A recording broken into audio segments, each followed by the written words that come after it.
രാഹുൽ മാങ്കൂട്ടത്തിൽ മാത്രമല്ല, രാഹുൽ മാങ്കൂട്ടത്തിനെ തീർച്ചയായും ഇവർ ടാർഗറ്റ് ചെയ്യുന്നുണ്ടെന്നുള്ള ഉറപ്പാണ്. കാര്യം കഴിഞ്ഞ കുറെ നാളുകളായി ചാനൽ ചർച്ചകളിലൊക്കെ വളരെ സജീവമായിട്ട്, പ്രത്യേകിച്ച് പുതുപ്പള്ളി ഉപതെരഞ്ഞെടുപ്പിന്റെ കാലത്ത് ഗവൺമെന്റിന്റെ നരേറ്റീവിനെ തകർക്കുവാനും ഗവൺമെന്റിന്റെ വാദങ്ങളെ പൂർണ്ണമായും പൊളിച്ച് UDFന് വലിയ മുൻതൂക്കം നേടാനും ഒക്കെ രാഹുൽ മാങ്കൂട്ടം മാത്രമല്ല, രാഹുൽ മാങ്കൂട്ടത്തിന് ഒപ്പം ഉള്ള ആളുകളൊക്കെ വളരെ വിജയകരമായി ശ്രമിക്കുകയും വിജയകരമായ പ്രകടനം നടത്തുകയും അതിലൊക്കെ അവർ വിജയിക്കുകയും ചെയ്തത് നമ്മളെല്ലാം കണ്ടാണ്.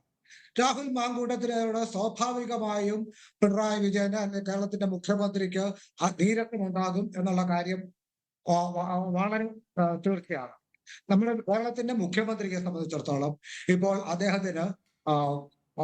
അദ്ദേഹത്തിന്റെ പ്രശംസകൾ പാടുന്ന, അദ്ദേഹത്തിന്റെ അവദാനങ്ങൾ വർണ്ണിക്കുന്ന ആളുകളെ മാത്രം ഇഷ്ടപ്പെടുകയും അദ്ദേഹത്തിന്റെ അവദാനങ്ങൾ വർണ്ണിക്കുന്ന VN വാസവനെ പോലെയുള്ള ആളുകൾക്ക് കൂടുതൽ സൗജന്യങ്ങൾ നൽകുകയും അദ്ദേഹത്തിന്റെ വിമർശകരോട് വലിയ അസഹിഷ്ണുത കാണിക്കുകയും ചെയ്യുന്ന ഒരു രീതി ഉണ്ടെന്നുള്ളത് സാമാന്യ ബോധമുള്ള ഒരു പോലീസ് ഉദ്യോഗസ്ഥന്റെ കൈ ഒടിയുന്നു, 3 സെക്യൂരിറ്റി ജീവനക്കാർക്ക് പരിക്കേൽക്കുന്നു, 50,000 രൂപയുടെ പൊതുമുതൽ നശിപ്പിക്കപ്പെടുന്നു.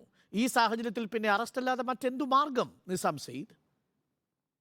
ചാലക്കുടിയിൽ പോലീസ് വണ്ടി അല്ലി തകർത്ത DYFI നേതാവിനെ സ്റ്റേഷനിൽ നിന്നും വിളിച്ചിറക്കിക്കൊണ്ടുപോയ CPMന്റെ ഏരിയ സെക്രട്ടറിക്കെതിരെ കേസെടുത്തിട്ട് എന്താണ് അറസ്റ്റ് ചെയ്യാത്തത്? SIയെ പേപ്പട്ടിയെ തല്ലും പരസ്യമായി അവിടെ അറസ്റ്റും നടന്നു, റിമാൻഡും ഉണ്ടായി. അല്ല, ഈ അശോകനെ അറസ്റ്റ് ചെയ്തിട്ട് എന്താണ് നടപടിയെടുക്കാത്തത്? സാധാരണ ഒരു പ്രതിപക്ഷ നേതാവിനെ അറസ്റ്റ് ചെയ്യണം. അദ്ദേഹം ശരിയാണ്, പക്ഷേ IPC 333 ഇല്ല.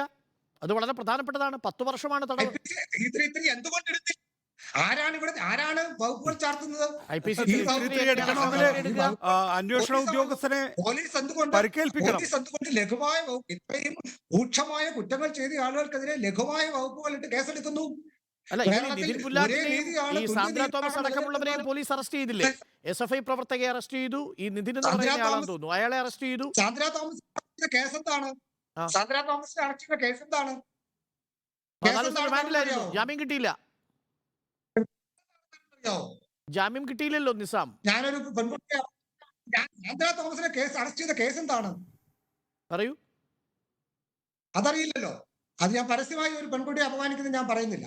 പക്ഷേ വിമർശനത്തിനുള്ള സഹിഷ്ണുതയും ബഹുമാനവുമാണ് ജനാധിപത്യത്തിന്റെ അടിസ്ഥാനം. കേരളത്തിൽ അത് സമ്പൂർണ്ണമായും പൊതുമുതൽ നശിപ്പിച്ചാൽ അറസ്റ്റ് രേഖപ്പെടുത്തേണ്ടതില്ല എന്നതാണോ നിസാം സെയ്ദ് അങ്ങയുടെ അഭിപ്രായം? അറസ്റ്റ് ചെയ്യുന്ന രീതി ഇതാണോ? രാവിലെ 4 മണിക്ക് തലേ ദിവസം രാത്രി വരെ പൊതുമണ്ഡലത്തിൽ ഉണ്ടായിരുന്ന ഒരാളെ 4 മണിക്ക് വീട് 4 ഭാഗത്തു നിന്നും വളഞ്ഞ് ജനലിലടിച്ച് ഭീകരാന്തരീക്ഷം സൃഷ്ടിച്ചാണോ ഒരു അറിയപ്പെടുന്ന രാഷ്ട്രീയ നേതാവിനെ കേരളത്തിൽ അറസ്റ്റ് ചെയ്യുന്നത്? അങ്ങും ഞാനും കണ്ട ദൃശ്യങ്ങളിൽ അതൊന്നുമില്ല.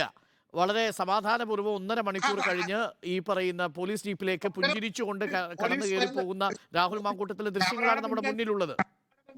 ദൃശ്യങ്ങൾ ഉണ്ടാക്കുന്നത് ഇതെല്ലാം സംഭവിച്ചു കഴിഞ്ഞാണല്ലോ ക്യാമറ അവിടെ ചെല്ലുന്നത്. അല്ല, അറസ്റ്റ് രേഖപ്പെടുത്തുന്നതിന് മുൻപും പോലീസ് ജീപ്പിൽ കയറ്റുന്നതിന് മുൻപും ഈ ദൃശ്യങ്ങളെല്ലാം നമ്മുടെ കയ്യിലുണ്ട്. ആ ദൃശ്യങ്ങൾ നമ്മുടെ സംപ്രേഷണം ചെയ്തതുമാണ്. 5:30-ക്ക് ശേഷം 4:30 പോലീസ് വീട് പറഞ്ഞിട്ട് 5:30-ക്ക് ശേഷമാണ് അവിടെ ക്യാമറമാൻ മീഡിയ ചെല്ലുന്നത്. 4:30 തൊട്ടവിടെ പോലീസുകാരുണ്ട്. ഇത് കണ്ട് അരുൺ മുഖ്യമന്ത്രിയെ പോലെ പറയരുത്. നമ്മുടെ മുന്നിൽ വസ്തുതയാണ് പ്രശ്നം. ഞാൻ അറസ്റ്റിനെ എതിർക്കാത്ത ഒരാളാണ്. കാരണം പൊതുമുതൽ നശിപ്പിച്ചാൽ അത് LDFിൽപ്പെട്ട മന്ത്രിമാർ നിയമസഭയ്ക്കുള്ളിൽ നശിപ്പിച്ചാലും അറസ്റ്റ് ചെയ്യണം, അത് പുറത്ത് ചെയ്താലും അറസ്റ്റ് ചെയ്യണം, പോലീസ് ജീപ്പിൽ കല്ലിട്ടാലും അറസ്റ്റ് ചെയ്യണം. പൊതുമുതൽ നശിപ്പിച്ചവരെ ഒന്നും വെറുതെ വിടാൻ പാടില്ല എന്ന നിലപാടുള്ളയാളാണ് ഞാൻ. പക്ഷേ അങ്ങനെ പൊതുമുതൽ നശിപ്പിക്കുകയും ഒരു പബ്ലിക് സർവീസിനെ അപായപ്പെടുത്താൻ ശ്രമിച്ച അയാൾക്ക് പരിക്കേൽക്കുകയും ചെയ്ത സാഹചര്യത്തിൽ കേസെടുക്കാൻ പാടില്ല എന്നുള്ളതിനെ അംഗീകരിക്കാൻ കഴിയില്ല. എന്തുകൊണ്ട് ഹെൽമെറ്റ് കൊണ്ടും ചെസ്റ്റടി കൊണ്ടും തലതല്ലി പൊട്ടിക്കുന്ന കാഴ്ച നമ്മൾ കണ്ടാണല്ലോ. എന്തുകൊണ്ട് അറസ്റ്റ് നടക്കുന്നില്ല? അവർക്കെതിരെ കേസെടുത്തു, അറസ്റ്റ് ചെയ്തു. വധശ്രമത്തിനാണ് കേസ്. സ്റ്റേഷൻ ജാമ്യത്തിൽ വിടുവാണ് പലരെയും. അല്ലേ, അതൊന്നുമല്ല, സ്റ്റേഷൻ ജാമ്യത്തിലൊന്നും അല്ല വിട്ടത്. അവരെയൊക്കെ തന്നെ അറസ്റ്റ് ചെയ്യുകയും ജാമ്യത്തിൽ അവരെയൊക്കെ റിമാൻഡ് ചെയ്യുകയും ഒക്കെ ചെയ്തിട്ടുണ്ട്. നമ്മൾ പറഞ്ഞ കാര്യങ്ങൾ തന്നെ വീണ്ടും അങ്ങോട്ടും ഇങ്ങോട്ടും തർക്കിക്കുകയാണ്, വെറുതെ വാദങ്ങൾ അങ്ങോട്ടും ഇങ്ങോട്ടും നിരത്തുകയാണ്. ഇത് നരേന്ദ്രമോദിയും പിണറായി വിജയനും തമ്മിൽ എന്താണ് വ്യത്യാസം? You are watching Reporter Evening Show.